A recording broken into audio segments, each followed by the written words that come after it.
Good evening and welcome to this meeting of the South Oxfordshire Planning Committee. I'm Councillor Peter Dragonetti and I'm chairing this meeting.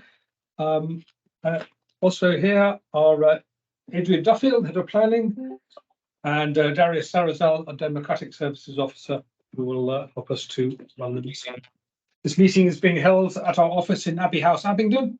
Voting members are here in person as required, but officers and public speakers are able to join remotely if they wish through Microsoft Teams. The meeting is being streamed live on the Council's YouTube channel for public viewing. I've got some procedural matters to mention. In the event of a voting member has not heard all the speakers and the debate, the member must inform me. Where this is the case, they should not propose a motion, participate in the debate, or vote on the application. For those joining remotely, when you are not speaking, please ensure that your microphone is muted and your camera is off.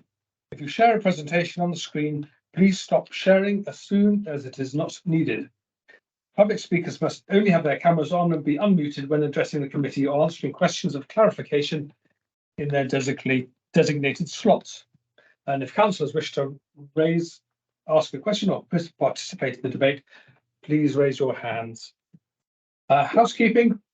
In the event of an emergency, please evacuate the building by the exit there, which is in the corridor, and then go through the fire door and assemble outside. Please everyone ensure their mobile phones and any other devices are switched to silent during the meeting. Members of the public who wish to leave the meeting after their application has been debated are welcome to do so via the exit mentioned previously.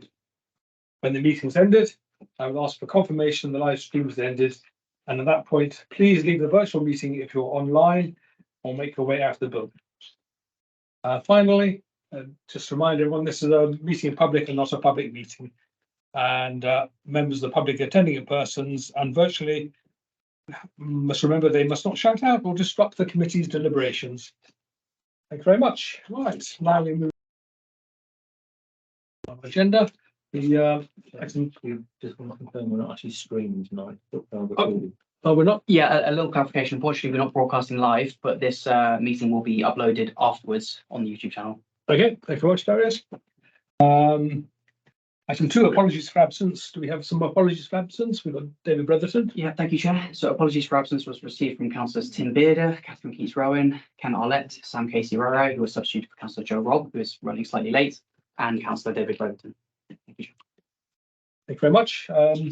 Item 3, do we have any declarations of interest, or do we have any declarations of disclosable pecuniary interests, other registerable interests, and non-registerable interests, or any conflicts of interest in respect of items on the agenda this evening?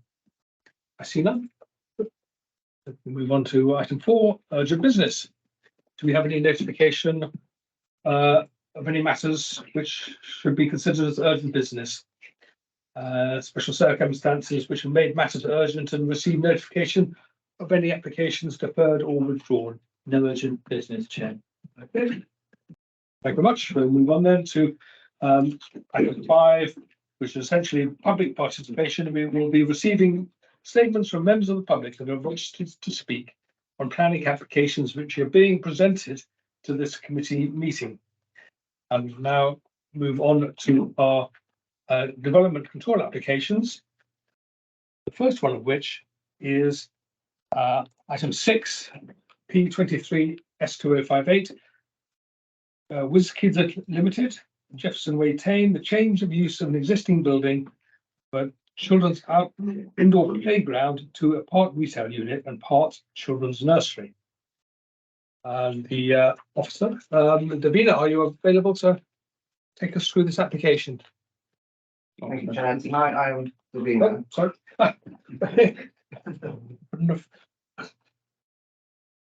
Okay, so it might be a bit small on the screen, but keep it that way just for the time being, if that's okay. So the application site is located within an industrial area in the southern side of Tame. The building has been used for a children's indoor play facility for several years following the grant of planning permission in 2004. The proposal seeks planning permission to divide the building into two separate uses comprising a shop and a children's nursery. It is also proposed to add a small extension to the rear to provide an entrance to the nursery and to reclad the building, modernise and improve its appearance. The existing use and a retail use both fall within Class E of the use classes order. As a result, the building as a whole could be used as a shop or a variety of other uses within Class E without the need for planning permission. In this case, planning permission is needed because it is proposed to split the existing single planning unit into two separate planning units comprising the shop and the children's nursery, and also because of the modest extension proposed and the recladding of the building. The shop is designed to mainly sell convenience goods to serve the local community, which includes several hundred additional houses built within the last few years in the local area. Floor area of the proposed shop unit is below that, where an impact assessment on the viability and vitality of the town centre is required. And given that the shop is designed to serve the local community, it would not be appropriate for the shop to be sited within the town centre where such facilities already exist. Condition is recommended to ensure that the majority of the goods sold from the shop are convenience goods, so i.e. your day-to-day sort of groceries.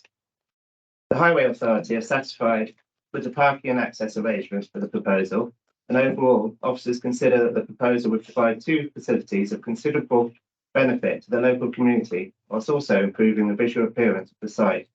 The application is therefore recommended for approval as set out in the report. Thank you, Tom. Now have the Graham Markland of Tame Town Council. Are you there, Graham? Yes, hello, councillor. Thank you. You will have. My apologies. Please proceed. Go on. Thank you. Could I ask the members to open or be shown site plan drawing 23-3538-1A, please? That was submitted on the 24th of October 2023 by the applicant. Okay. You'll have about 5 minutes.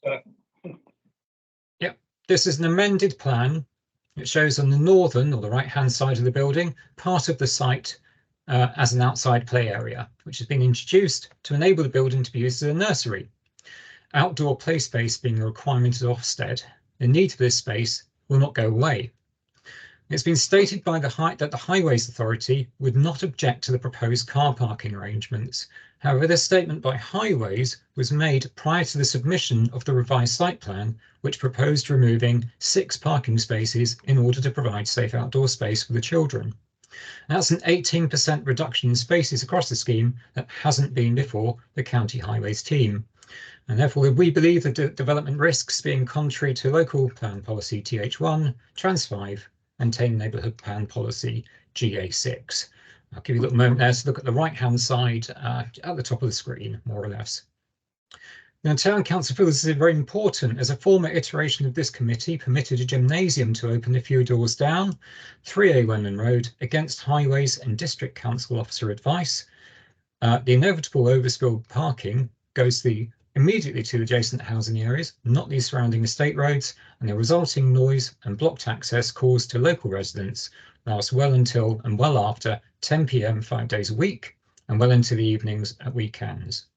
And this development, we feel, risks causing similar harm to neighbouring amenity. We feel that it's really important that the Highways at least review this application again, please, with the amendment. Can I also ask for members, it's a little bit of an ask to be shown the Isochrone walking distance plan from the submitted planning statement, or just have a jolly good look at the Google map, please. Either satellite or street view would be fine.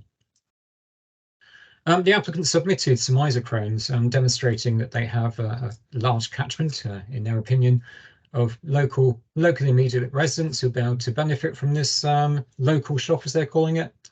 But however, members will see that because of the physical geography of Tame, with the former railway line and the industrial areas immediately surrounding the site, there's very low permeability, and the only way this site can be accessed is off Wenman Road. And it's therefore the case that most people visiting the site will probably do so by car. and the number of households using this on a daily basis by foot is likely to be in the very low numbers of tens. Now, thank you for putting that plan up. The applicant's own isochrone plan, I mean, it crudely shows, obviously, that the outer walking distance mainly covers the area known as Tame Park. It's a historic registered park and garden, so there's no hope of development there. And most of the industrial areas on the southern edge of Tame. And as mentioned, the number of households immediately available is relatively low. If you look at the town centre, which is the top left hand in the circle, there's a good few sites there that could very well account for this application and this proposal. The former cult building being one of those, which is ironically being advertised today for multiple uses under Class E, including food retail. And that could actually not only accommodate this proposal, but it could do so twice over with about half the same floor space again. But it's being advertised in terms of flexible floor space, so it's not as if the applicant would find themselves trying to occupy a building they wouldn't want to occupy.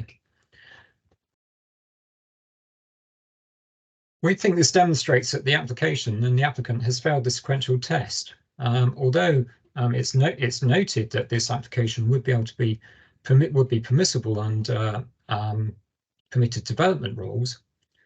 They do actually, because of the nature of their application, the binary means by which they're putting this forward, they do have to actually supply and satisfy the sequential test. And as you can see, it would be much better for the town centre site to be chosen.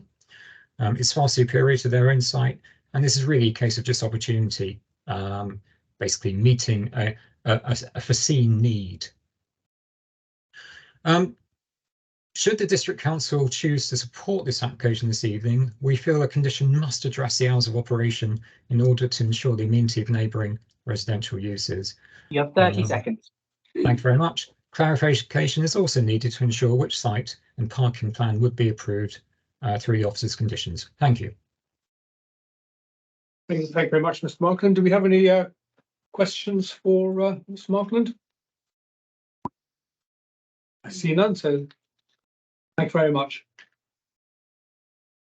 And our next speaker is Nick Lisbar, the agent.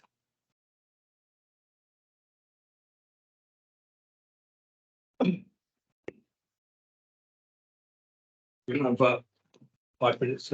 Yes, thank you, Chair. This is an application for a neighbourhood shop and a nursery to serve an area of Tame where, as you've heard from Mr. Wyatt, those local services are just lacking at the moment. But perhaps the first thing, in the light of Mr. Graham Markland's comments, that I should say is that I'd like to draw your attention to paragraph 6.2 of the officer's report and what Mr. Wyatt said to you when introducing it. And that is that the existing building could be used for retail purposes without the need for planning permission.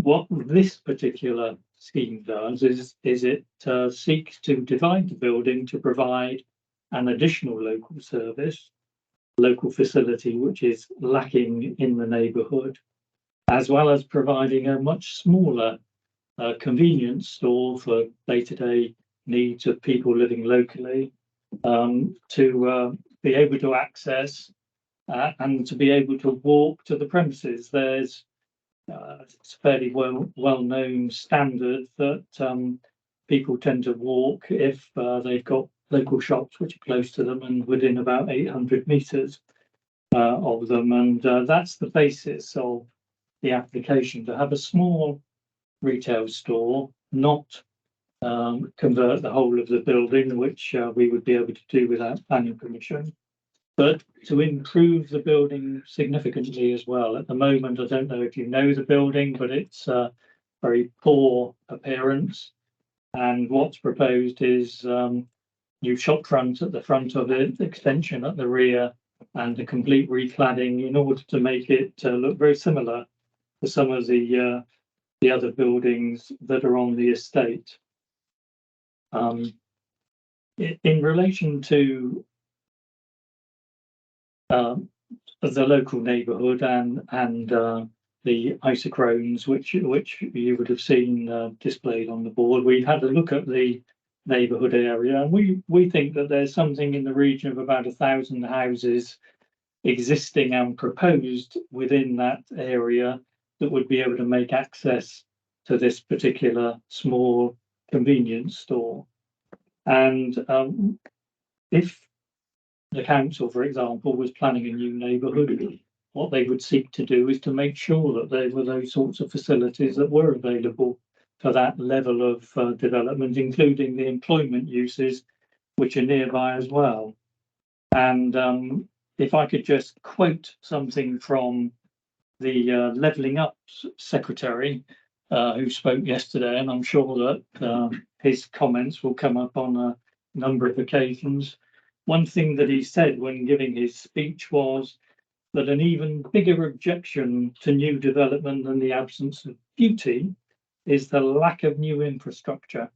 And what is being proposed here is to make up for that lack of infrastructure in a way that will both improve the building and provide good local facilities for people to be able to walk to if they so wish. So far as car parking is concerned, there are 14 spaces, including 2 for disabled persons for the retail unit. There are 13 spaces that are proposed on the drawing to serve the nursery. Now, 13 spaces to serve a nursery, I think, is probably more than sufficient. And as far as I'm aware, the County Council's Highway Authority hasn't objected to that at all. So I hope you'll do what your officers are recommending you to do, and that is to support this proposal. Thank you. Councillor Sadler. On the parking issue, 6.13 talks about 7 spaces on the site and the 7 further spaces on Jefferson Way.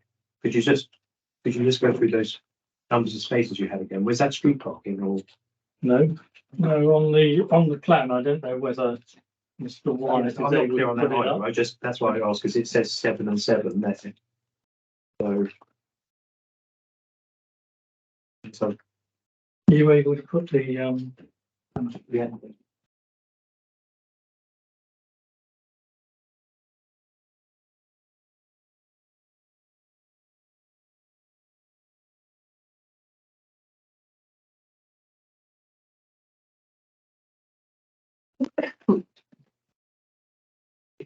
for the retail unit, there are these spaces and those spaces. Yeah.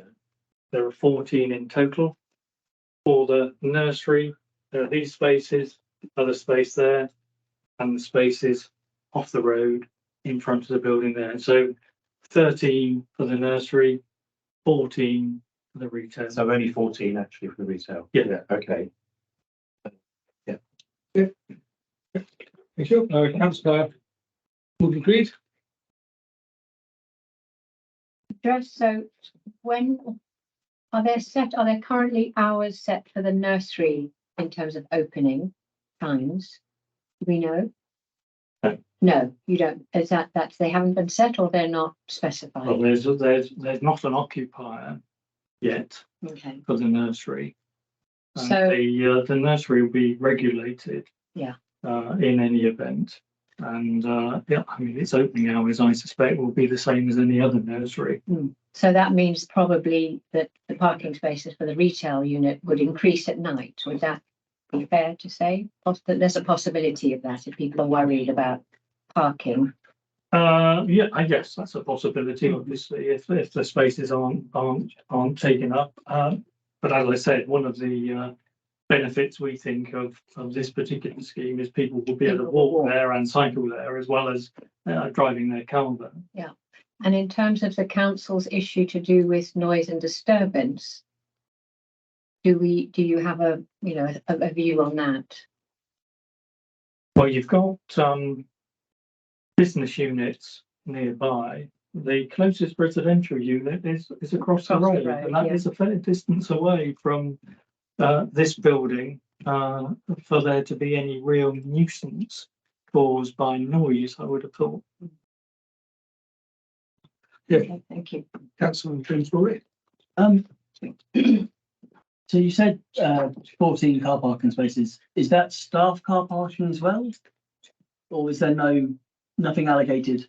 Because like Graham Markman said, that area of Tame isn't exactly the easiest to walk to if you're coming from inside Tame. So a lot of people would probably drive to work. So I was just wondering, is that 14 spaces purely just for staff and shoppers, or is there a second bit that I'm just not seeing? Or No, you're not missing anything. The only thing that you're missing is that people don't just walk, they also cycle, and there are cycle provision here for staff, and there's cycle provision for nursery staff as well. And so our expectation is that staff, rather than driving there and taking up those spaces, and management is there and they'll control the use of the spaces anyway, but they'll also have the ability to walk if they want to, and also to cycle, and there's provision for cycle parking on site. Councillor Sadler.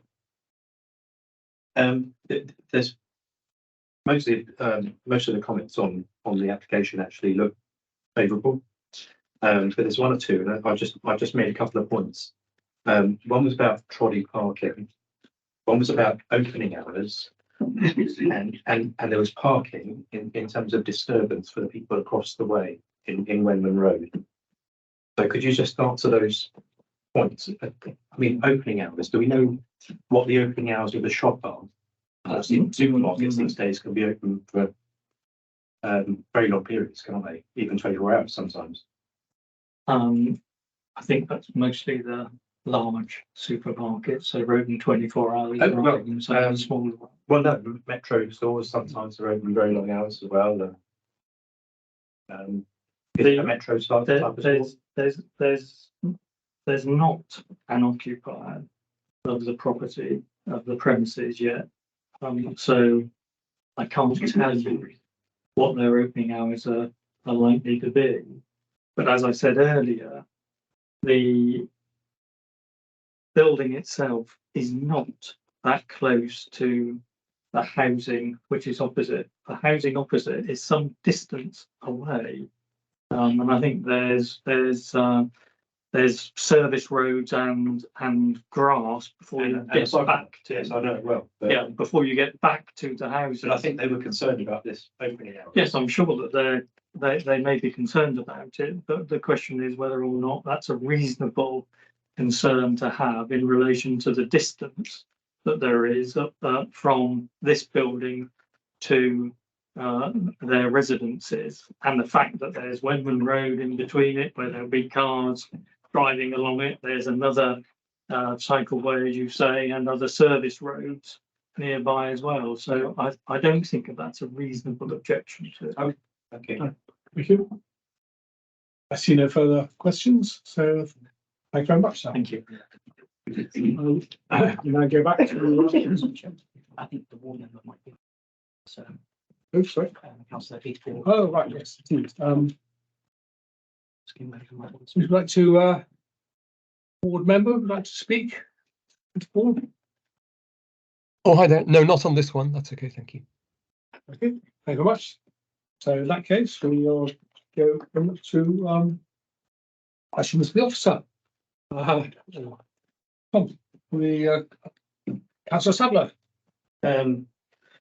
Yeah, so the parish have made a good point about the closure of the co-op store in the centre of Tame, and the fact that that is a centre of town shop and it's fit for purpose for what this, would be, it's fit for purpose for this other supermarket, though maybe we don't know at the moment, which is going to be sort of a little bit out of town. It's quite a different change you see where I'm coming from? I'm not sure. Yeah, okay. It's not saying like We also, I can phrase that as a question. yeah. So is there any reason why they're not using the co-op store? Well, they obviously have this site. I suppose they put the application of this site, so I assume they haven't got ready access to the co-op store in the same way. And the co-op store, I mean, it exists. It's a much larger footprint in the centre of town, long established, obviously Class C use. This is specifically designed to serve the local community rather than be in the town centre. I mean, I don't think there'd be much demand for a I don't know, smaller sort of one-stop type, sort of shop. I mean, in the middle of the town centre, and you've got much larger sort of co-op and Waitrose and some other facilities there. So this isn't designed to compete with town centre stores. It's designed to serve the local community, much as where I live around south. Well, there's a couple of co-ops that just serve the local community. If you want to do a bigger shop, you'll go off to Whitney or Wantage or wherever, from where I am. So it's designed really to just serve the local community. And I would reiterate again that the existing building is in Class E, and there's nothing stopping them turning the whole building as it is at the moment into a shop. And it could be any shop. I mean, it could be a Lidl, it could be a sort of, a big clothes shop, anything under that same use class. We wouldn't be able to control any of the parking to do with that, because they don't even need to get any permission from us. They could just do it. So I think that's they have a strong fallback position, to start with. On here, I just want members to understand that position as well. Thank you. Any other further questions? Councillor Manning? Just one clarification in terms of the parking, notwithstanding what you just said, because I noticed you did a moment ago have some guidance. Do we know if, in terms of the parking that is there, would that fit within the guidance anyway, notwithstanding the fact they don't necessarily need to? I'll share that. I'll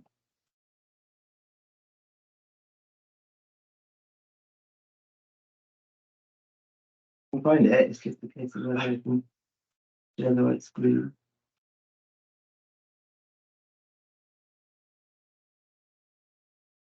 Okay, this is not there yet. This is the County Council's recent parking standards. So on the left-hand side, various Class C uses. As I say, we can't control different usage within Class C, so therefore the different parking spaces requirements isn't really something we can really control. But you'll see under the Class C commercial shops and retail, near the top, one space per 30 square metres. So this retail unit they're proposing is under 500 square metres. I think it's about 450. So quick maths, that's 15 spaces thereabouts for 450 square metres. Down towards the bottom, you can see commercial business services, non-residential institutions, includes day nursery centres. That doesn't have any sort of parking provision for customers, if you like, for parents dropping off. It just talks about medical staff. So I suppose it's a bit more biased towards hospitals and that sort of thing. So it doesn't really cater for the nursery staff. So it's very much on merit in terms of parking on a case-by-case basis with that sort of use in this location. Yeah, so we haven't got anything black and white that we can really say, right, you have to have this parking, particularly for the nursery use here, I think. Thank you very much, Tom. Any further questions for the officer? I see none. Okay, so I will look for a motion then. Councillor Gordon Creed. I propose we go with the officer's recommendation on this, based on the suitability of the services for the location.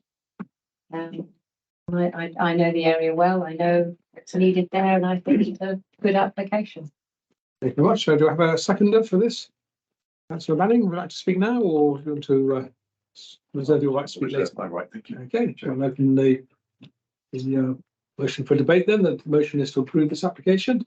Any wishes to say anything? Councillor Sandler. Oh, sorry, Councillor. Go ahead. Councillor James Orry. I'm still overly concerned about parking, because you've got you've got 14 for the shop, 13 for the nursery. Now, you're going to get staff driving to work there for both of them, which limits the amount. So even if you have 4 staff members drive there, because okay, nobody's going to walk from Lord Williams's upper school all the way there.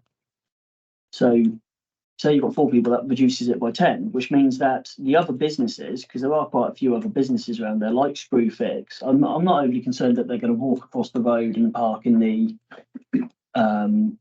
residential area, but I am quite concerned that they're just going to use up all the other spaces for the other businesses around there, like Screwfix and such. It just, I like the business idea. I'm just really unsure about the parking, frankly, because it just doesn't seem as if it's going to be enough.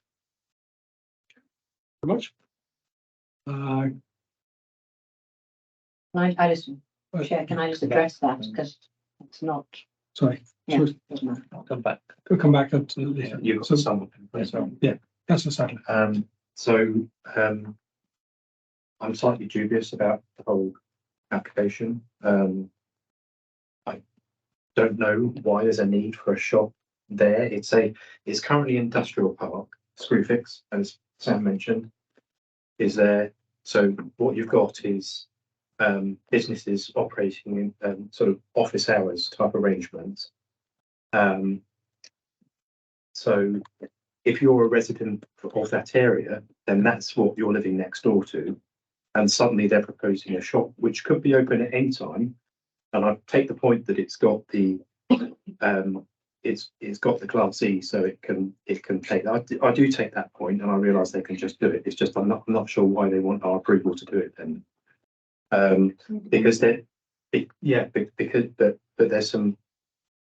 is a point on there. There is somebody who's objected to the fact that there's a shop going over the road with opening hours, which are, we don't know what they are. There's trolley movements and things like that. It looks like that's going to be quite difficult to control. So it's quite a big change when you start looking into it. So, and also, is that area that far away from the town centre? I mean, it is actually walkable to the town centre.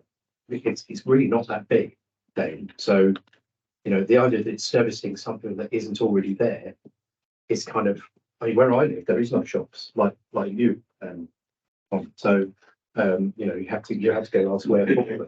And if you want the big shops, you have to go to places like Tame in order to get them. But Tame has that. Tame has that in abundance. They've got 4 supermarkets already. So I'm not sure what this is for, and it happens to be sited on the ring road. So I'm really wondering whether it's really a bit more about passing trade as well. Thank you, Councillor Sadler. Thank you. Anyone else wishing to say anything? No, in that case, I'd like to a second. Who seconded it? You did. Just so I'd like to. Thank you, Chair. Yeah, my only concern was initially about the parking, which for my mind has certainly been settled because it seems to be pretty much within the guidance. There's also the cycling ability there as well. I know the council that spoke, Parish Council, was talking about people can't walk there, but Councillor Sadler has just said actually people can walk there because part of your argument was about town centre. So to me that says there's a lot of walkability, there's a lot of cyclability. So that doesn't concern me anymore. And I know in terms of nurseries, I used to work within that sector, and it's drop off and pick up mostly.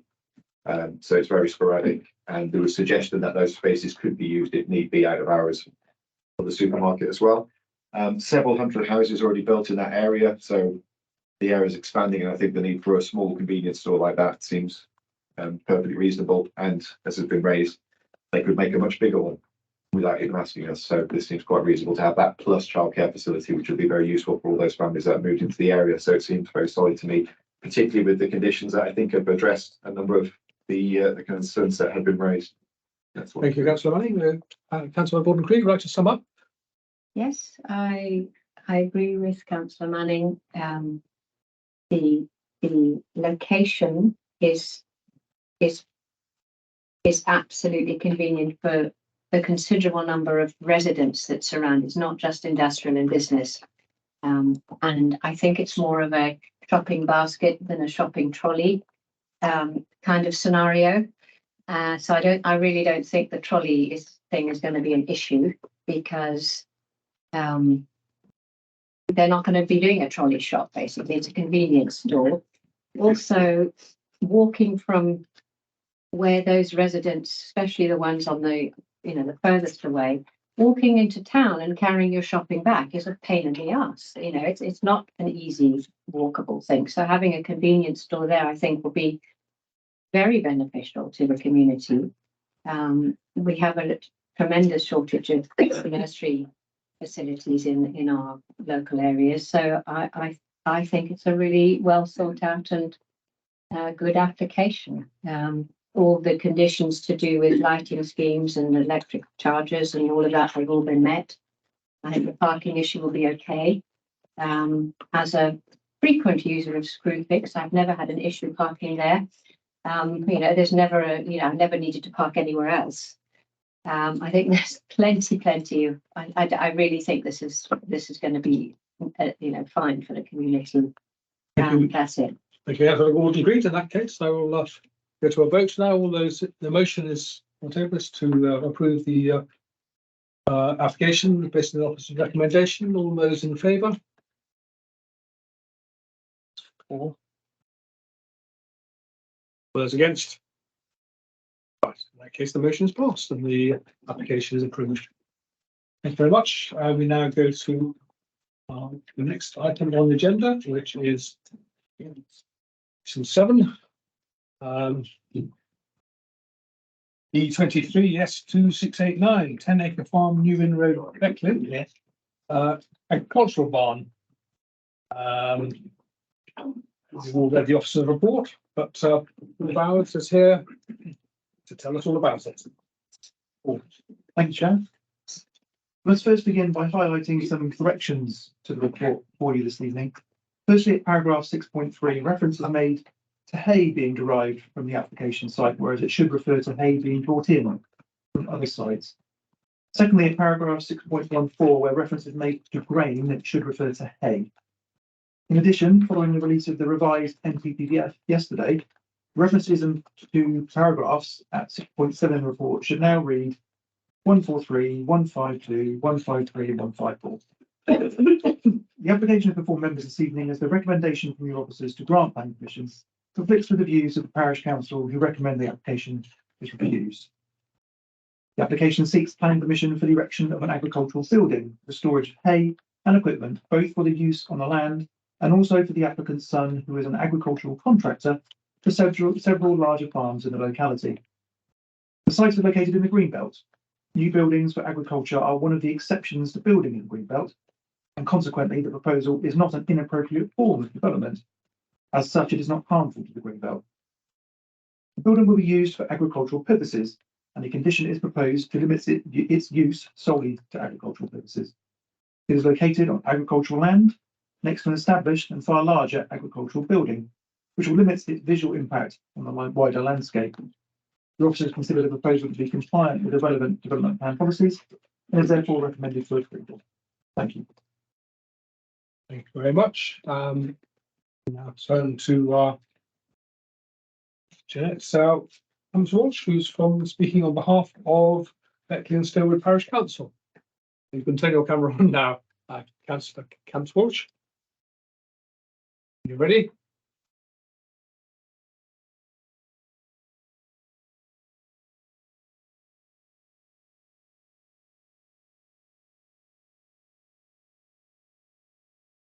And you need to unmute yourself as well.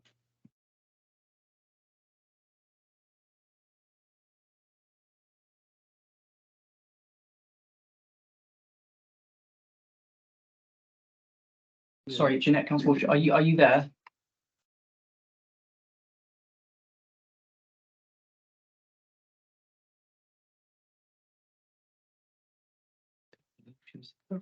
Yes. Can you hear us, Councillor?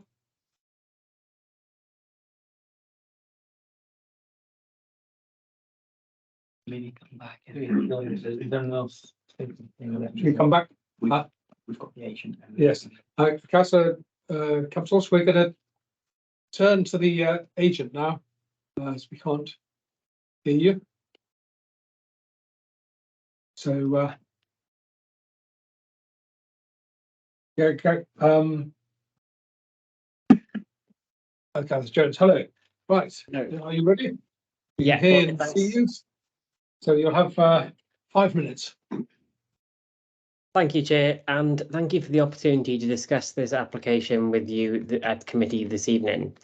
As you've heard, the proposal is for the erection of an agricultural barn to support an agricultural use.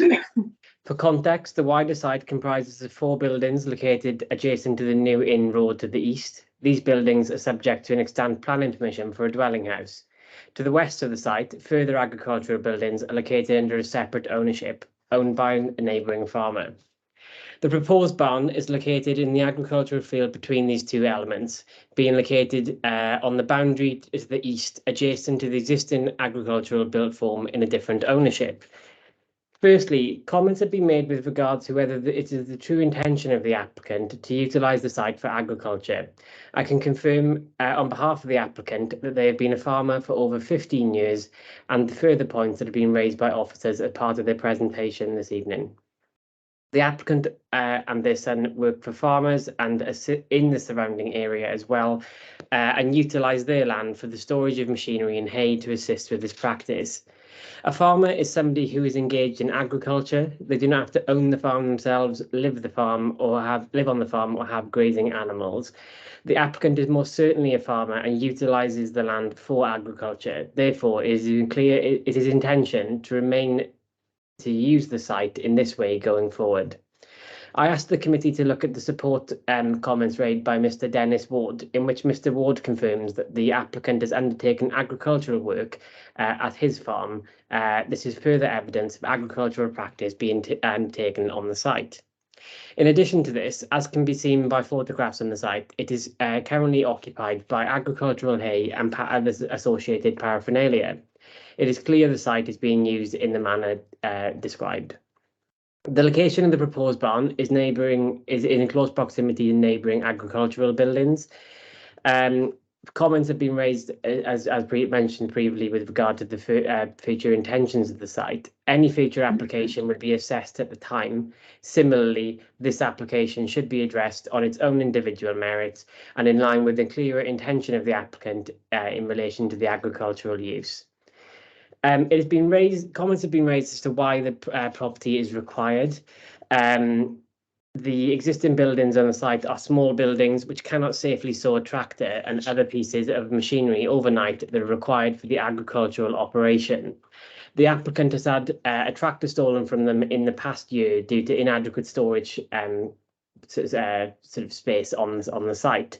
This also allows the farmer to keep his equipment and resource in better condition, which significantly is supported by both national and local policies. Keeping up hay outside overnight has drastic implications for the agricultural business of the site, and the proposed barn would secure the applicant's livelihood, allowing them to continue to develop their business. In addition to this, as mentioned at the previous committee, the tidiness of the site has been raised as a concern. The space is required to ensure that hay and other paraphernalia associated with the agricultural use can be organised and secured. The proposed building would allow the applicant to tidy up the site and reduce the visual impact the site currently has on the greenbelt and the surrounding area. The size of the barn is largely dictated by what it is intended to be used for, i.e. hay and agricultural machinery such as tractors. The barn cannot be any smaller without impacting the very nature of its purpose. Therefore, a larger barn is required. This is in order to store the relevant machinery and ensure the business can be sustainable going forward. Comments have also been raised with regard to the demolition of the 4 farm buildings and the dwelling in their place. Whilst these, as previously mentioned, the smaller buildings would have needed to have been demolished anyway due to the larger pieces of machinery required by the applicant. The proposed building is required to support the economic practice on site and ensure the farmer's livelihood can continue in the long run. Finally, in regard to the impact on the greenbelt and the surrounding area, the site is currently... You have 30 seconds. Okay. So yeah, in summary, the greenbelt impact of the development would be reduced due to the sort of condensed visual spread of the proposal. To summarise, I would like to thank officers for their recommendation this evening. The development is considered to be of high quality and reduce the overall impact on the greenbelt. Thank you for the opportunity to discuss this with you this evening, and I welcome any questions. Thank you. Thank you, Mr. Jones. Councillor Sanders got a question for you. Yes, Gareth. In 2.1, it talks about the objection. And when I looked at the objection, there's something about agricultural tenancy to the neighbouring barn, which they hold. And I'm just wondering, because reading on it looks like is this a legacy comment? Because it looks like the actual barn position's been used slightly. Is this a planning matter? Agricultural tenancies aren't a planning issue. But it's an objection. It's an objection. I'll make sure you're. Yeah. The officer can handle that later It's on. report. Sorry. Yeah, Okay. All right. I'll come back to that then. Thank you. Any other further questions for Mr. Jones? I have a question, just simple. Mr. Jones, this is just a personal, request. Would the applicant be willing to consider more than just one bird box as a mitigation of biodiversity? Given that barns are great for nesting, etc. Would they be open to that, do you think?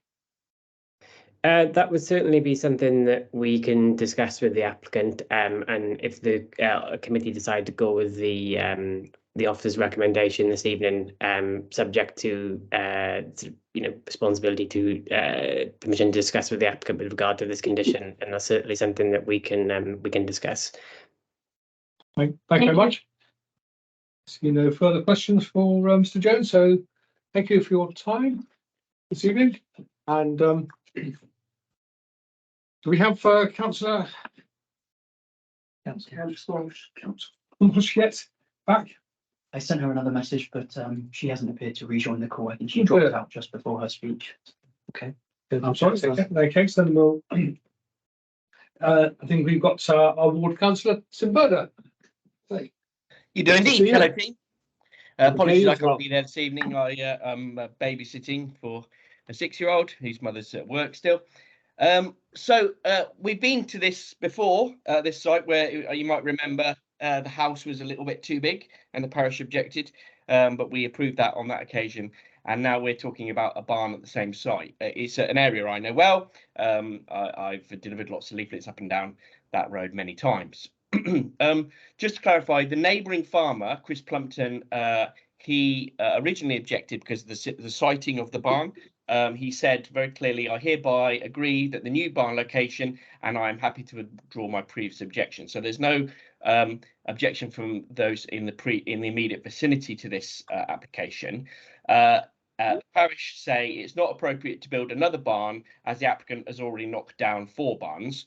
I think if you've knocked down 4 barns, you probably need to build another barn if you are storing equipment and engage in agricultural work. The second objection is that the barn is not intended to serve as agriculture use on 10-acre farm, which we've just heard from the applicant's agent. It is. I just want to reflect on that point, really. Farming in the UK is not really a meritocracy. It's largely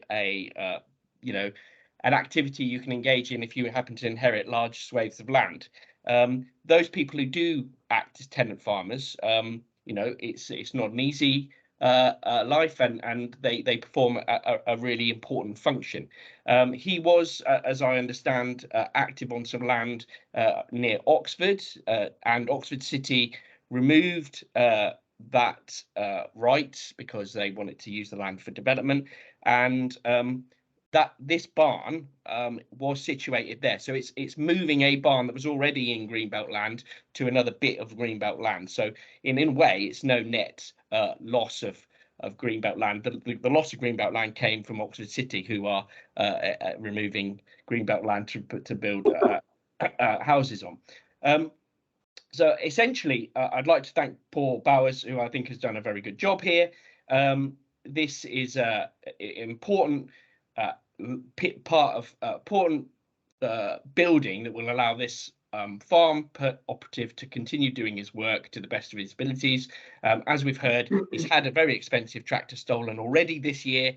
He needs somewhere where he'll be able to lock that safely up, and I think we should grant him that right to do so, because you know, we should do everything we can to support our farmers in rural locations such as this. Thanks. Thank you very much, Councillor Bader. Are there any questions for Councillor Bader? I see none. So in that case, slightly out of order, Councillor Kemps-Walsh, we're pleased to see you again, and hope we can hear from you. Oh, yes, can you hear me? Because I've had yes, we difficulty can. hearing you. Oh, great. No, I sent a you've presentation. got 5 minutes. Right, thank you. So I'm Jeanette Kemps-Walsh. Can I have the next slide, please? And the next slide. And the parish council wish to object to this. The objections are that it's in the green belt and it causes harm to its openness. It is not appropriate to build another barn when the applicant has said he doesn't need the 4 barns he's just knocked down or is in process of doing to build a house under NPPF 149D. No farming is carried out at 10-acre farm by the applicant on this land. There is no need for this barn for agriculture at all. And it is important to maintain the character of the area and the openness of the green belt. This farm is an absolute eyesore and needs cleaning up. Next slide, please. A couple of corrections in the officer's report. There is no grazing land, as you will see from the next photograph that I'm going to show you. The proposed barn is huge. It's a green corrugated steel agricultural building, which is high up on a hill and can be seen from a very long distance away. It will spoil the landscape, the views, and the openness of the green belt. It is not compliant with DES 2, enhancing local character. It would do quite the opposite. And a character assessment in the neighbourhood plan is completely ignored, and this is supposed to be part of DES 2. 10-acre farm is an eyesore and a mess that needs clearing up. The curtilage needs clarification. Next slide, please. So this is an aerial photograph. If we start from the south, you'll see that the area to the south used to be a motorcycle track and is not owned by the farm and it's not being farmed, as is the area to the north that's not owned by him and is not being farmed. There's a bridleway to the west and very large existing barns owned by another farmer, which are actually reasonably empty and could be used.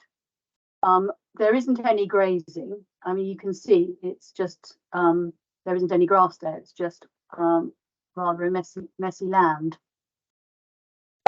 Next slide, please. Can you hear me? Yes. Sorry, I just got a message saying you couldn't. We looked at the land registry, and if you look to the diagram on the left, it appears that the curtilage of the land is the middle part, as you can see on the left-hand side. The one of the previous applications seemed to have given the completely wrong curtilage. So that needs clarifying, and we did ask for clarification before this and didn't get it. Next slide, please.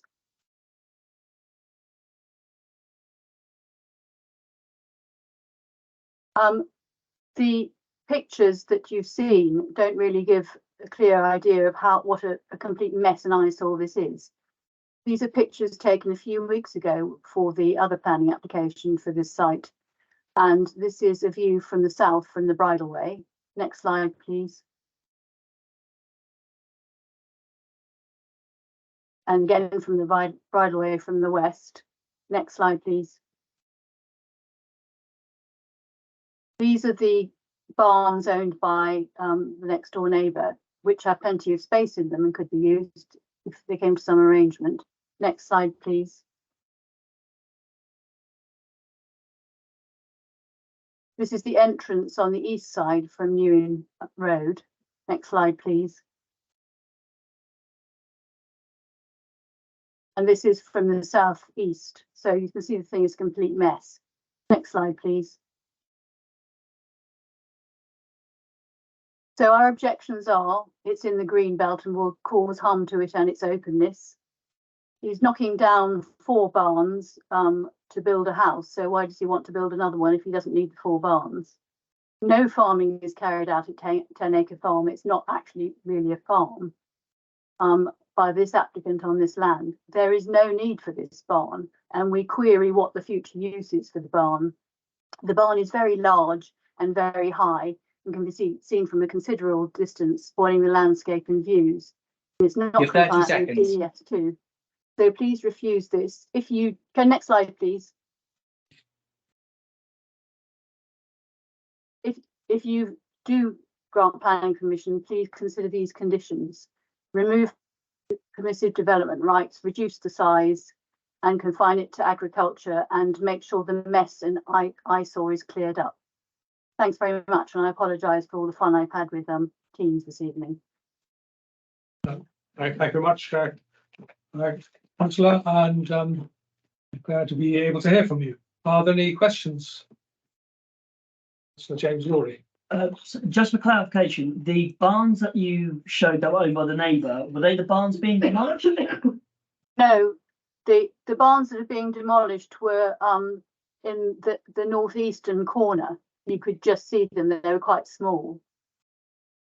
Okay, thank you. Any other questions? I have a Oh, question. Councillor Green. Do you happen to know, you say there's no farming done on that land, so where does the hay come from that is visible in these pictures? Where is that found? I don't know where that hay comes from because it's been there quite a long time. But the email came from a farmer in Old Marston. It was addressed to me, but the PC didn't receive it, saying that he had a field to cut and he'd like a barn to put it in. But there are lots of other barns he could use. He doesn't need to use this one. Yep. Any further questions for Councillor Campbell-Walsh? No, I see none. So I'll say thank you very much. And if you'd be so kind as to turn your camera off this time, that'd be great. And go on now to questions for the officer. Oh, Councillor Rob. Chair, I'm allowed to speak on this, but I apologise. Yes. Thank you, Paul. Much of the objection from the parish council centres around, well, there are a number of objections, but the necessity for the barn. Could you explain to us the planning issues around necessity, if that is a planning consideration for us, and if that's a consideration at all in your sort of decision making? And the issue around no farming on the site, is that a consideration or not? Through you, Chair. Necessity. Yes. So There's no need for the barn. There isn't a test within the policy that talks about looking at the need or necessity for the building. The land has an agricultural use.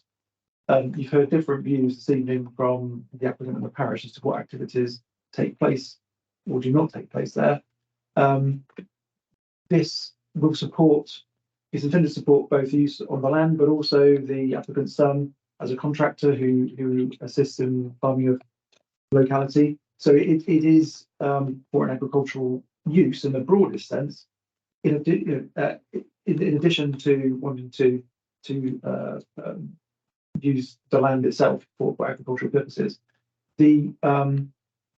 on the conditions that we have in front of you is a condition that seeks to ensure that the barn is retained for agricultural purposes. So to prevent. Which condition is that though? That would be because 4, 5.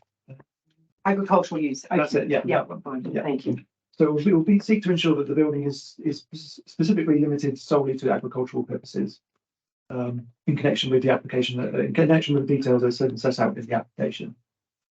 In terms of, I've been to the site several times. There is agricultural equipment around, and I can confirm because I've seen it. At one of the points in time with the applications for the the conversion or and then the loss of the agricultural buildings to the east, which are going where the new dwelling is going to go. I recall seeing sheep in those buildings. Now, how long they were there for, whether they were there, you know, but there was a form of livestock there at one point in time. For how long they were there, I don't know. So I'm satisfied that there is agricultural activity here. I'm satisfied that the use is appropriate, and we can ensure that it doesn't change use going forward. And in terms of the greenbelt, this is one of the exceptions to building in the greenbelt, so it's acceptable in that regard. Okay, thank you. So just a quick clarification.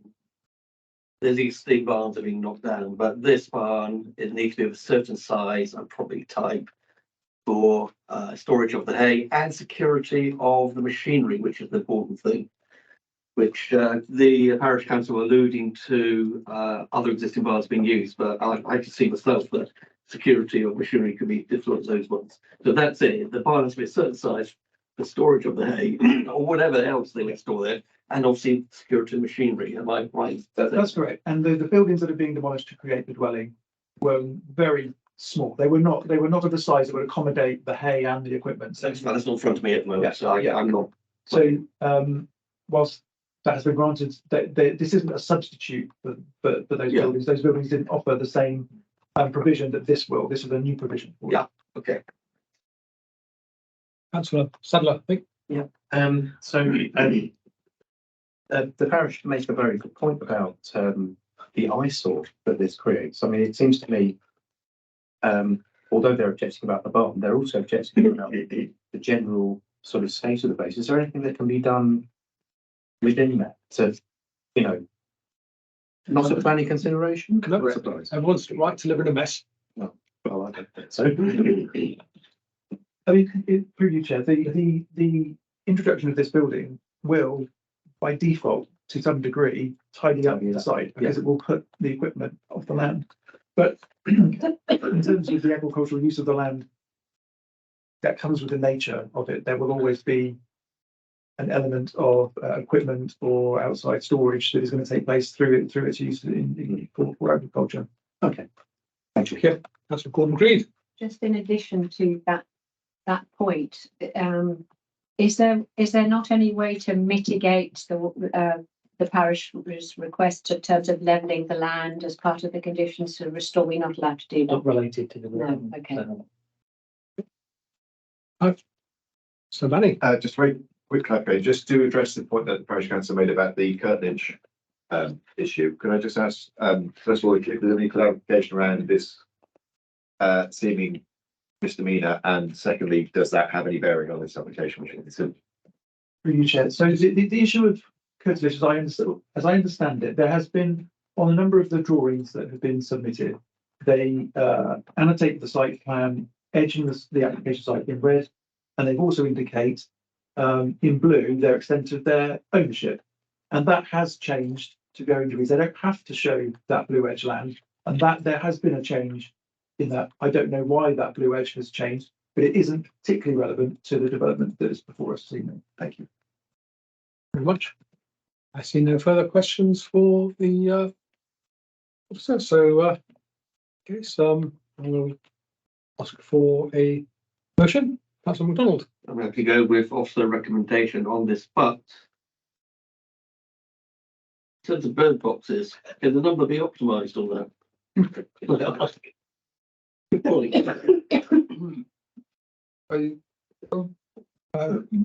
you, Chair. Well, the applicant, or no, their agent indicated that they were amenable to it. We could increase it to 2. I think that sounds like a. Okay. If we can do that, that sounds like a. Okay, I'll leave happy. that. And the birds. So do I have a seconder for this motion? So, Councillor Gordon Creed, would you want to speak later? I'm happy to speak now. Thank you. All I would say is, if we request an owl box. I know. I think owls are birds, so I think perhaps we should. Yeah, we can't be specific about which bird. I think the request for another bird box is fair enough, assuming there are ecologists that actually 2 bird boxes close by may not work anyhow. So Well, just get a recommendation in terms of the site and the environment. That's all I would need to know. I mean, And I would like them to please take on board the parish's request in terms of the state of the site. We can only ask in the nicest possible way, no obligation of them. So thank you. We've got a proposer and a seconder for the application to be approved. Anybody wishes to join the debate? I see no debate. In that case, we shall go to a vote. All those in favour of the motion to approve the application? Unanimous, Chair. Unanimous. In that case, the application is approved. Thank you. And now move on to our next item, agenda item 8, which is Nixon's Lodge. Proposal for the approval of 5 flagpoles, a monolith, 2 micro monoliths, 4 hanging slides, and various other signage at Churchill Retirement Living, Yeats Lodge, Greyhound Lane, Tame. And our officer today on this application is Lula. Yes, here you are, in person. Thank you. Right, let's take us through it. Thank you, Chair. The application before the committee this evening is for the proposal at Yeats Lodge, a retirement apartment unit located in the edge of Tame Conservation Area. The building was constructed following planning permission granted on appeal in 2018. The proposal seeks advertisement consent for signages installed on its elevations to advertise the business. The proposal comprises 3 monolith boards, 5 flagpoles, 4 hanging poles, and 8 signs comprising banners and directional signs, bringing the total number of signage at the site to 20, a reduction from the 24 present on site when I visited in September. Images of the building from Google Street View show that the signage were in place as at May 2022. The signage is positioned across the elevations of the residential site and is therefore highly prominent from the street scene and the conservation area. However, officers do not consider their sizes and scale to be unduly harmful to the character of the area. Signage does not project onto the pavement or include any illuminations. Officers consider they will not cause harm to the safety and convenience of pedestrians or other users of the highway. Furthermore, the application proposes that the signage would be in place for a period of 3 years. This time limit is to be secured by planning condition. The Town Council consider that the proposal will fail to conserve or enhance the Tame Conservation Area and does not relate well to the site and surroundings, and that the proposal is contrary to the local plan and Tame neighborhood plan policy. Officers consider that advertisement consent should be granted because the signage does not harm the amenity of the area, particularly in light of its temporary nature, and is not detrimental to public safety. Thank you. Thanks very much. We're speaking here. We just have Graham Markland again from Tame Town Council. Good evening again. Thank you. I'll just quickly share. Good evening. I'll just quickly share an image if I may. And actually, it looks like I may not, so I won't bother. My apologies. You saw some of the images there. It doesn't really quite reflect the impact that the site has. But please be aware, if you're permitting this evening, the application won't be granting temporary permission for 3 years, but be extending an existing arrangement for 6.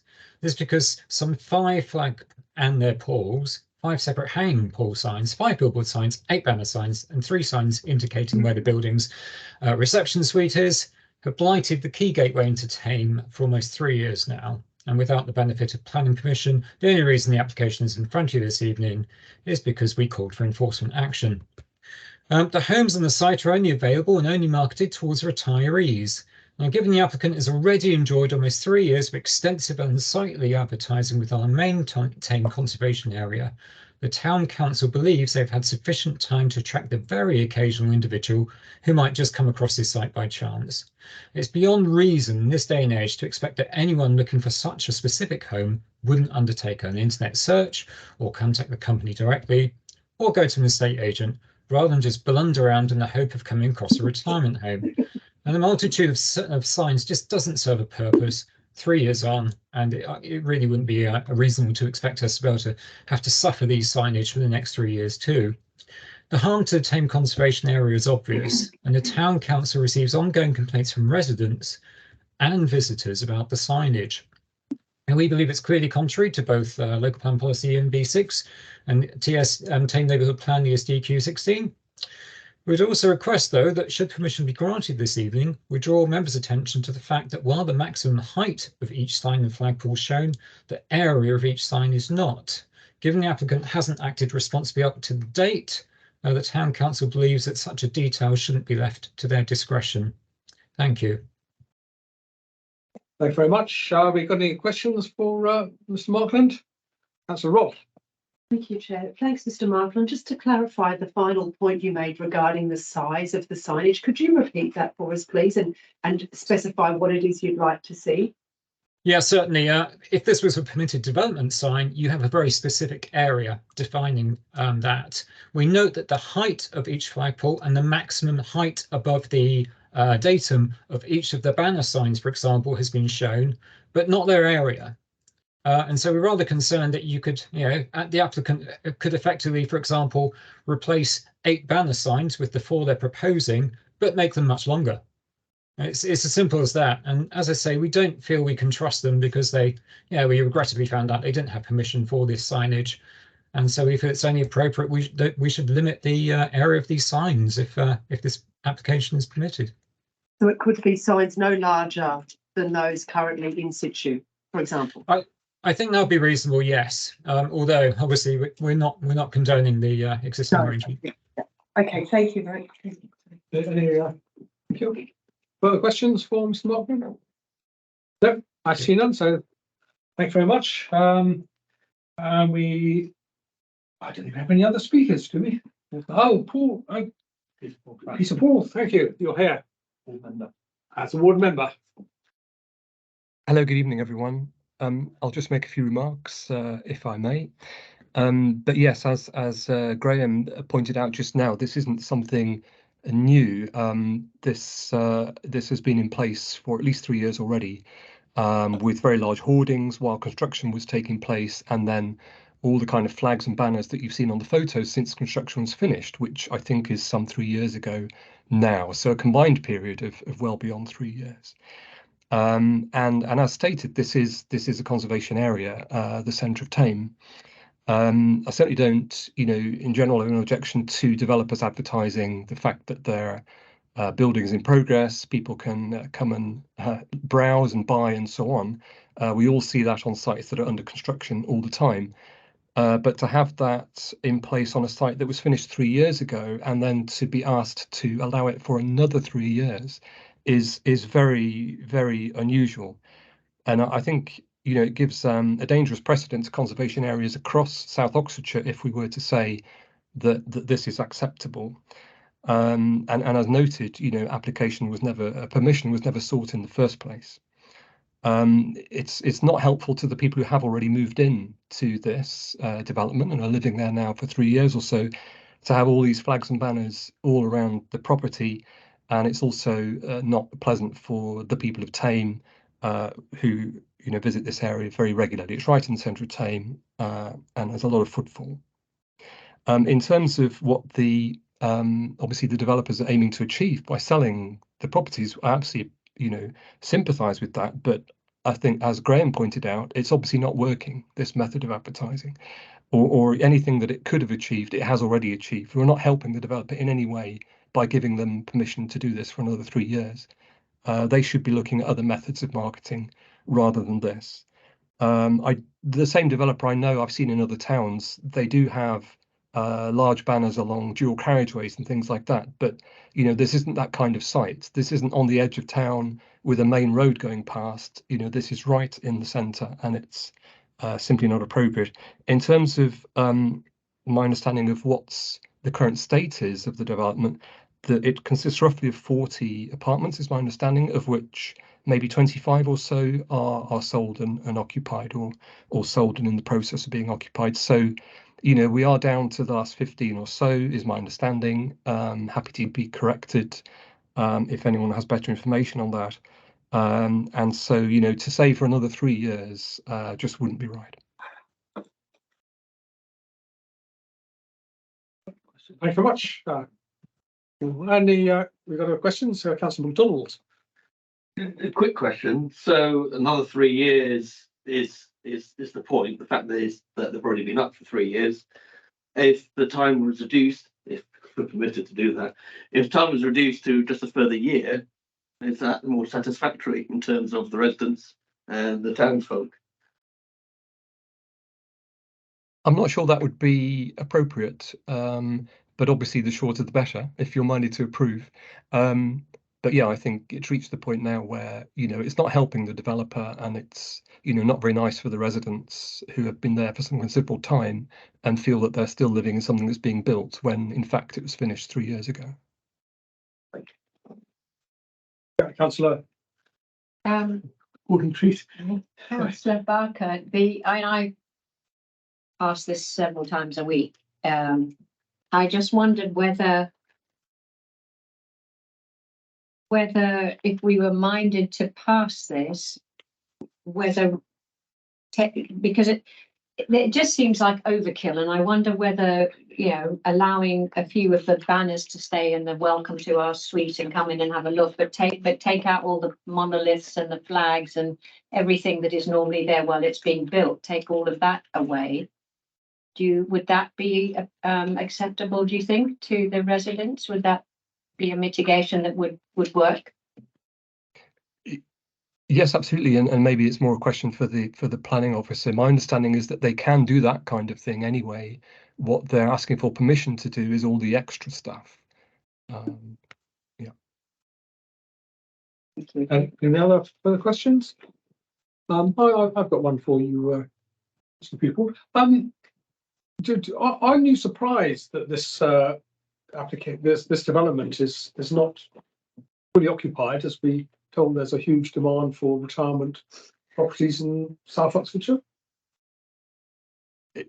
Well, yes, I mean, I know that is probably a sore point in many areas of South Oxfordshire where, these kind of developments have been approved on appeals on the basis that there's an unmet need.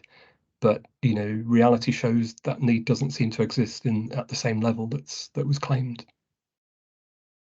Thank you very much. Okay. Got no more questions, and we'll go from a motion. Anyone? Sorry. Questions to the officer. Question to the officer. My mistake. Sorry. The questions. Yep. Councillor James Lawrie. This is just a clarification. Do they actually need permission to put up billboards and monoliths and such? Because they do, even when it's being built. Because it sounded like some of them could have been up without the need for permission. I'm just for clarification. So there's two elements here. There is what's called permitted development for adverts. The sort of things I think that the council was talking about, probably your signage, the reception, those sort of things are generally in permitted development within a certain size, as mentioned earlier. And yes, what is before you tonight does need advertisement consent. Thank you. It's different from planning permissions. There's a different process involved here. And we might explain that to you in a minute if need be. Thank you. Councillor Sadler, I think you had a questions. Yeah, because we've already gone over design and character of conservation areas. That's done to death. But highway safety 6.3. With the fact that there's a load of signs there, actually be quite dangerous for motorists driving around looking at big signs. I mean, it's kind of more of a distraction than. I'm not really sure about that because they're not illuminated and their colors are quite subtle, not flashy colors. So, and they don't project onto the highway. So I wouldn't consider that they pose that much of a distraction to motorists. But they're designed to actually advertise right. to the public. Yes, I appreciate what you're saying. Yeah. But driving past there, I wouldn't normally, be distracted trying to look at what's on the signs. I think that the safety, impacting on safety. to add to the officer though, the issue in terms of you're in the town centre here, so you haven't got speeding cars necessarily. Usually where you've got signs where they are distraction and people at speed, and that's where the highway safety issue comes into it then. Okay. Councillor Rob, sorry. Thank you, Chair. Thanks, Leila. I just wanted to clarify something that Councillor Sadler asked to Councillor Barker, and that is, what might have been Councillor Gordon Creed. What they're applying for is 3 monolith boards. Those are the big boards that are erected on 2 poles. I think that's right. 5 flag poles, 4 pole hanging signs, 8 signs comprising banners and directional signs. That's a lot of signage. Is there any scope within this application for us to grant permission for less than what they've applied for, or it's all or nothing tonight? Nothing. Okay. That's what they applied for. Thanks. That's what you've got to consider. Yeah. Councillor Manning. You teased us earlier with saying you might give us a bit more information about the advertising. If I could tease that, what if we did refuse this? What would they be? Just a rough guide, what they would be permitted to do Okay. without planning permission? They may be able to have some of the banner signs. I believe the areas would not exceed. So we've got directional signs not exceeding 0.5 meter square meter, which already they have in place some of the directional advertisements. In terms of some of the banners, they could have some signs about 2.16 square meters in area, where the characters or symbols will not be more than 0.75 meters high. I think that's about it. That shows that there are banners and signs, etc., that can be put up under permission development. You don't need to apply to us. The council, what we have here is the signs are bigger than that. We do have scale drawings, so that shows the size of the signs, not the flag poles in height, but not the flag necessarily. The key here really for your consideration tonight, through you, Chair, and I'll draw your attention to the officer's report at paragraph 6.1. There are only 2 aspects that you can consider this and determine this application on, and that is 1, it's an interest of amenity, and 2, in terms of public safety or highway safety. They are the 2 elements you must consider, and that's the basis upon which you make a determination. So it's not like a normal planning application with lots of other issues are taken. There's just those 2 particular points. Can I clarify, Adrian, the issue of amenity would speak to the conservation area, the attractiveness of the, yes, etc. Okay, fine. Thank you. Councillor Summers. Sorry, may I address the issue over there was a complaint, not complaint, under the consultation, someone's actually made a comment about the disturbance from flagpoles flapping in the wind and making a noise. That's not a consideration either. I mean, it's an part of your amenity of the local area, to be fair, but it wouldn't be one you could justify in terms of flags flying in a town centre. I mean, that's not a noise issue that would have any particular harm. Okay. Okay, no further questions for the officer. I will. We look for a motion. We've got. We can only consider the design, character, and impact on the conservation area and highway safety on this retrospective application. Councillor Sutton, you're going to make a motion? I'm going to propose that we go against officer's recommendation on this one. I don't think it adds anything. The design character of the area, I think highway safety is an arguable point. Given that we've got to allow everything or nothing, we'll go for nothing because because certain amount they can do anyway. That sounds a bit. Okay, so have a second of that motion. Someone's nodding. Sorry. Oh, Councillor Laurie, do you want to speak now, or do you want to? I'll speak now. I'll speak now. I don't see how that amount of things, that amount of signage actually benefits the local area at all. It is an eyesore when you come into town, and as the town councillor said, I think they've been up long enough to have done their job. Yes. Thank you very much. Right, we've had a comment. Yes. So can I just comment back on your motion in terms of the reasons for refusal? So 1 would be about the amenity and linking to the character of the area and the conservation area. Yeah. Okay, that's fair enough. The issue in terms of highway safety, I would strongly advise you to think carefully about that. There's no evidence here from the Highway Authority, and I don't think we've actually consulted them directly. We wouldn't do in this situation to fair. I think that would be a ground that would be very weak for you to go pursue. So I would suggest, if you don't mind, an officer advice to you to perhaps may want to think differently about your motion and to second your So if I'll retract the highway safety and stick to 6.1 and the impact on the conservation area is not reasonably. The adverse impact on the character. Adverse on impact on the character of the area. Yeah. Thanks for second. Happy with that. Okay. You second. Yeah. Right, we open our debate now. Anyone to say anything? I can't believe I'm agreeing with this, but I think that the impact of this, it's a dog's breakfast and it's directly adjoining a conservation area. We have policies about enhancing our conservation areas, and I'm afraid that the volume of these signage and the numbers, the volume of it, the size of it, the numbers of bits of signage is extremely harmful in my opinion to the conservation area. It looks like a dog's breakfast. They've had the benefit of 3 years. They can now fall back to their permitted development rights of advertising, and good luck to them. Right, Councillor. Just to chair, just there's one thing, it's in the conservation, not adjacent. Oh, I beg your Actually pardon. They are in the well, even more so. There we are. Thank you.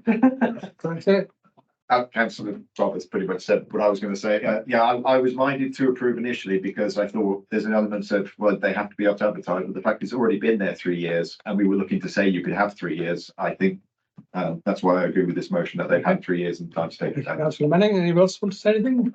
We can ask Councillor Sadler to sum up then. I think enough said, really. I'm going to say the wrong things. So I think we'll just stick with the conservation area piece and well, great. In that case, there was nothing more to say. We'll go to a vote. All those in favour of the motion to refuse this application. That's unanimous, Chair. Yes. Thank you, committee, and we move on to our final same application, which is in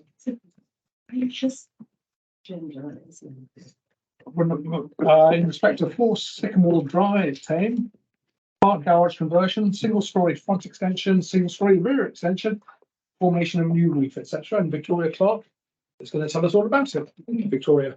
Thank you, Chair. The application site is located in the residential area of Tame and contains a detached bungalow that is sited on a corner plot between Sycamore Drive and Cedar Crescent. The site doesn't fall within any areas of special designation. The application seeks planning permission for a single-storey front extension, a single-storey rear extension. Alterations to the roof include an increase in roof height of 0.8 metres to accommodate increased space for habitable rooms in the roof at one end of the property. Removal of existing gables in other parts of the roof and replacement of a pitched roof with a flat roof over the garage.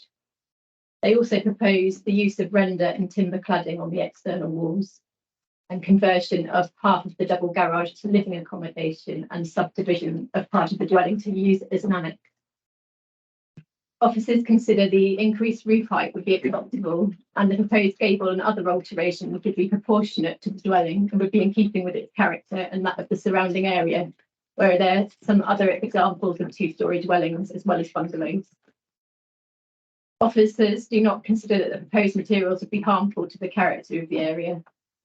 The proposed extensions and increases in roof height would be positioned where they would not harm the amenities of occupiers of neighbouring properties, and the windows have been carefully placed and positioned to avoid overlooking. There's adequate parking and amenity space to serve the dwelling and its associated annex. Officers therefore recommend that the application is approved with recommended conditions. Thank you. Thank you, Victoria. Now, from Graham Mockland again. Good evening, last time I hope. Thank you. I'd invite members to have a little Google Drive in the immediate vicinity of this site. all our objection is really coming down tonight is about local character. It's something that local residents value very much, and indeed some of our local characters too. The objection really is relating to the extension and enlargement of the ridge lines, not their heights, to a form that's out of character with neighbouring properties, and many of them are really discrete bungalows. And combined with the proposed rendering of the entire structure, that really is taken away from the local character, which is primarily brick vernacular, and it wouldn't sit well in the street scene. Areas of render and cladding on other nearby properties, they do exist, but they're used very, very discreetly and they're very limited in area. And so the town council feels that perhaps in conjunction or sorry, with conformity with the joint design guide, that such wholesale areas that aren't necessarily explained shouldn't be permitted. We would respectfully request that you refuse this application on those grounds this evening. Thank you. Thank you. Mr. Markland, any questions for Mr. Markland? Oh, Councillor Sadler. Sorry, Oh, no, for me to please. say, you need to apologise. I did do a Google search of that, and it seems to me that there's a wide range of different types of housing there. There are two-storey houses, there's bungalows, and the reason I looked at that is because there was an objection about the mixture of bungalows in the area, the loss of bungalows. There's an awful lot of bungalows, but and some of them have got timber cladding. They look very nice. I mean, it does seem like an improvement, if I'm honest. Sorry, is that a question? Another question? I can't. Please go. Sorry, was that the question, Chairman? Please. Take it as a question. If you've got a comment on that. Oh, yes, thank you. I believe we would have a comment, which is we're very proud that areas is quite well served by bungalows, but they're basically being eroded as they're converted to much larger properties. I mean, that's happening everywhere, and that's something that we can't necessarily control now. But in terms of the character, I think we overlook a little bit too easily the value of these properties. They're very, very valued by their local residents who do like their form and function. And of course, they do have very large windows and doorways and simple forms for their size. They're easy to maintain. And it's got to be said that they do sit beside each other very nicely. I recognise what Councillor Sadler says. In the immediate area, other forms have been allowed, not always with the Town Council's approval. But it is something that our members, our local residents, are increasingly concerned about as they see the character of their streets really being changed very substantially away from what they value. And this is the point. Just because they're relatively modest, simple in form, they're not valueless. And slapping render around entire building, trying to make it look like it was built last year in a Grand Designs project, it just doesn't seem like us to be the way to go. And it's something, we look in time to be having a conversation with our residents about, and perhaps include in the next neighbourhood plan. But at the moment, all we can do with the policies in front of us is object on the grounds of out of character local area, ESDQ 16, same neighbourhood plan. Thank you. Thank you, Mr. Markland. Any further questions for Markland? I see none, so thank you very much. And we'll turn to Mr. and Mrs. Singleton, the applicant, who are here speaking virtually, perhaps. Are you with us? Yes. Oh, thank you. Okay. You ready? You have 5 minutes. 5 minutes. Thank you.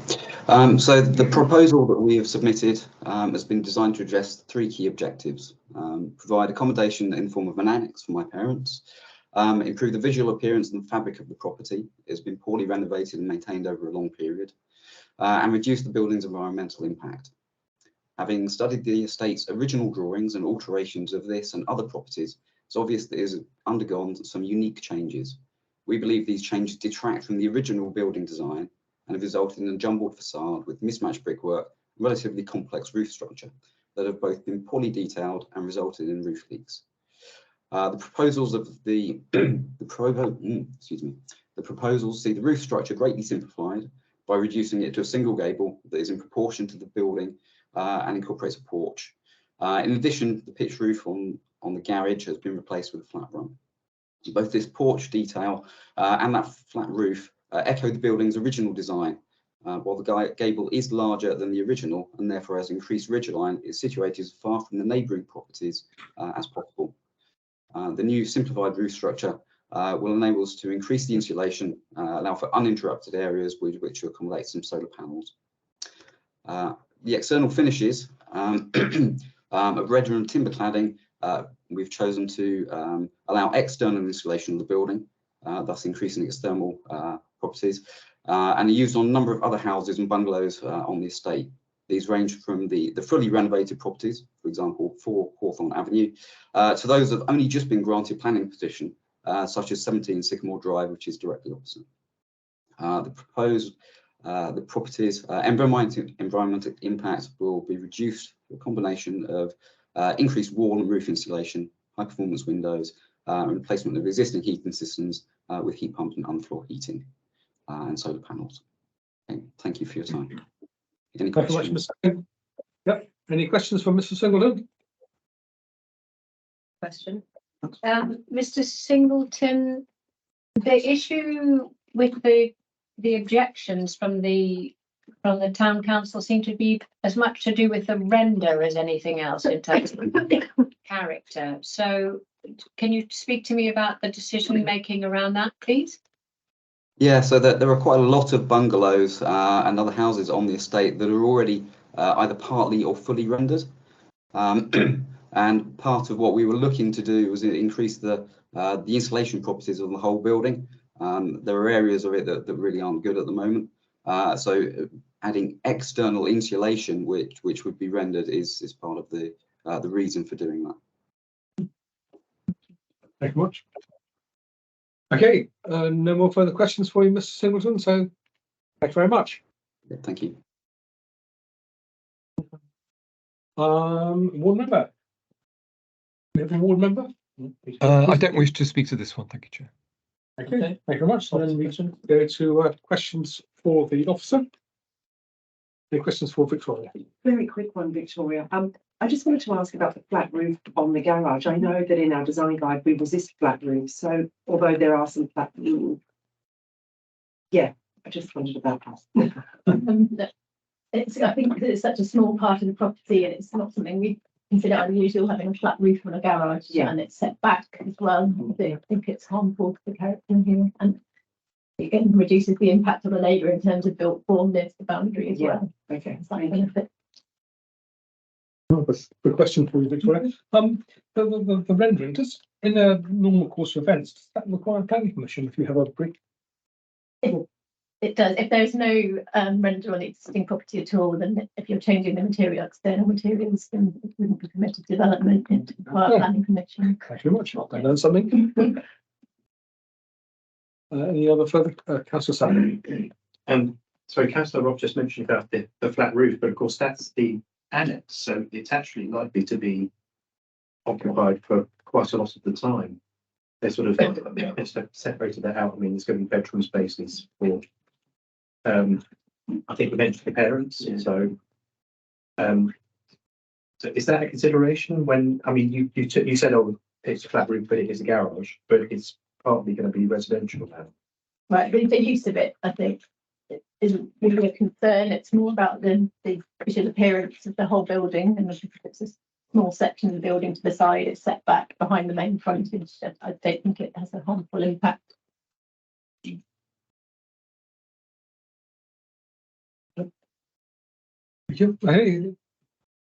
Any further questions? Oh, another one. Sorry. Yeah. So the what was the garage? Because of the design of the plot, the garage sits in the sort of rear corner, and just happens it's very close to both of the neighbouring properties. One Cedar Close, and then number two Whitmore Drive, or number 6. I don't know. Anyway, both of them have kind of raised a concern there about the high level window that's on the garage. Did it have a point there, or is that the ground floor windows actually don't require planning permission? It's usually first floor windows we have concerns about. Plus, they've proposed it at a high level, which if it was a first floor window, we could request it to be high level, and that could be done under development. So we, in terms of overlooking, we consider that acceptable. Yeah. Okay. And actually the garage, so they're retaining one part of the garage too, so the immediate building immediately next to that neighbour is still going to be garage. Yeah. Okay. Okay, any no further questions for Victoria? Yes, I shall see if somebody will propose a motion. Councillor Sam and Laurie. Sorry.